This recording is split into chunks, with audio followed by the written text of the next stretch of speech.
Now, I want to say just a few words about this meditation. It's adapted from William Baldwin, who called it the ceiling light meditation. Um, and he used it as a way for people to protect themselves from these UBs, or negative entities, as he would have called them. I think it's a much more effective way than trying to create some boundary, some wall, because this meditation is actually good for us no matter what. And creating walls drains energy. And you all know from your IFS training that protectors tend to attract what they fear the most. And walls do that too.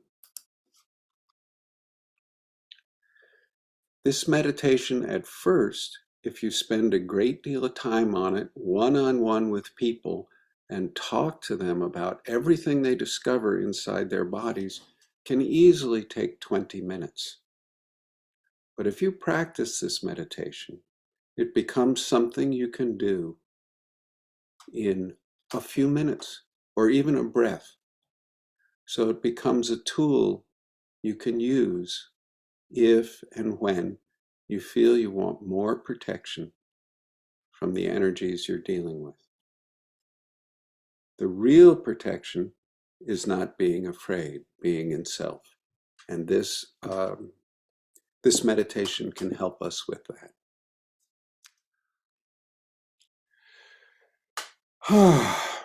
So this is the meditation I like to encourage clients and therapists to use as a way, as a mode of protecting, as a protecting ourselves from these external energies.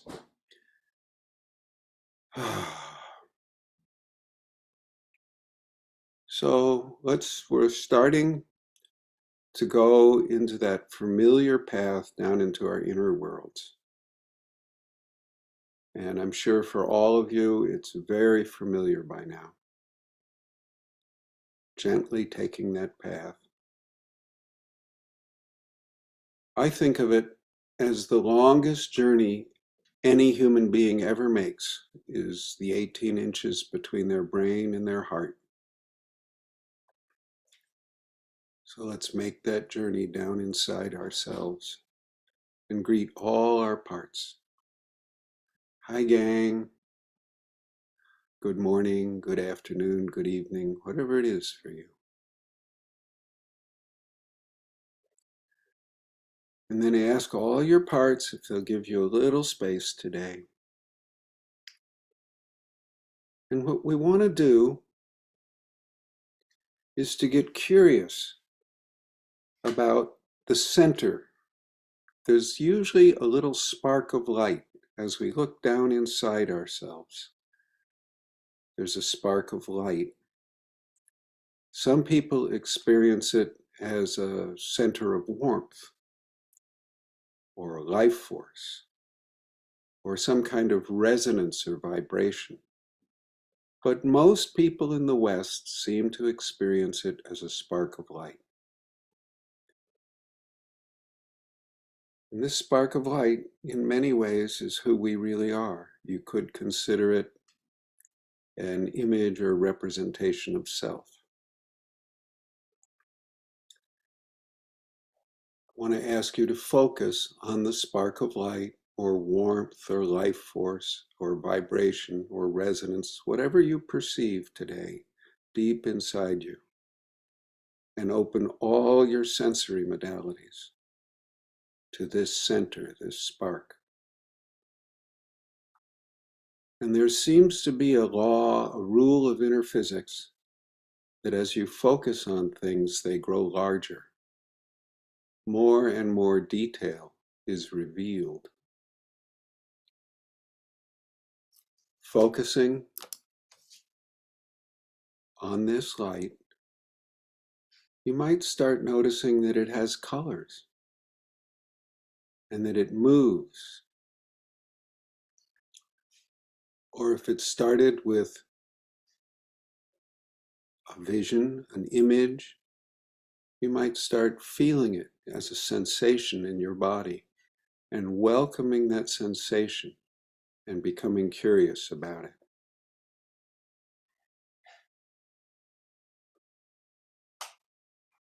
Noticing all the details. Does the light have a temperature? Is it a cool blue light or a warm reddish one? I don't know. And noticing its movement as it starts growing and expanding in your body.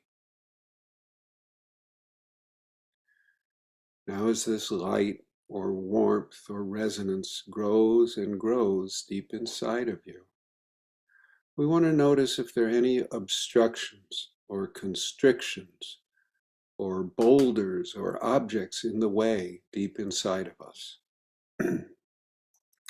We don't want to fight them or try and overpower them or anything like that. We want to welcome them and note where they are and notice detail about them.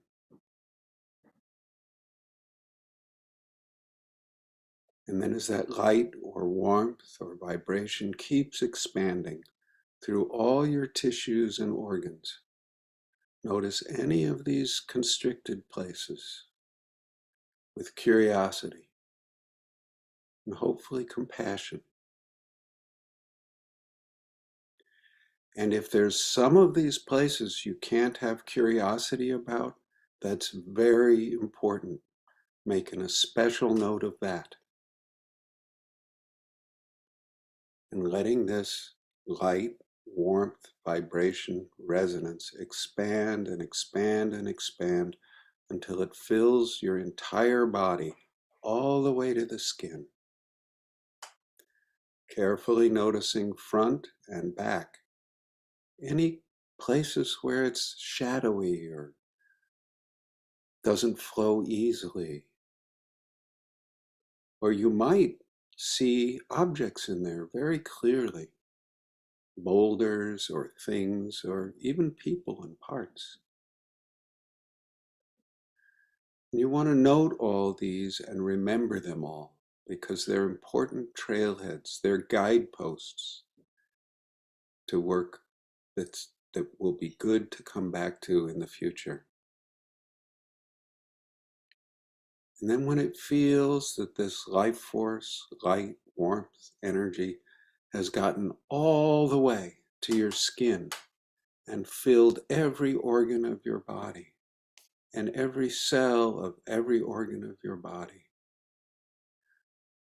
let it go poof and expand beyond your skin, maybe a foot or two, so that it fills the whole space around you, above, below, right, left, front, and back. And notice if you can sense any movements in that space around you, any shadowy beings. I don't know what you'll sense there. Maybe it's all clear and warm and vibrating rhythmically in a synchronized way. I don't know what it'll be like.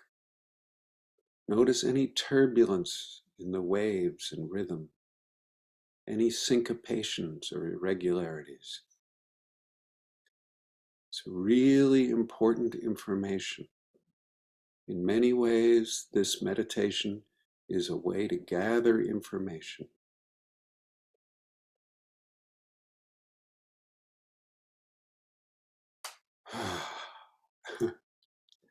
And when you feel ready, remembering all the things you've been shown, start to come back. First into your heart, and then up that 18 inches back into your head and your more cognitive functions. And I'm sure you all know this, but many people find a few deep breaths help them reorient in a sweet and gentle way.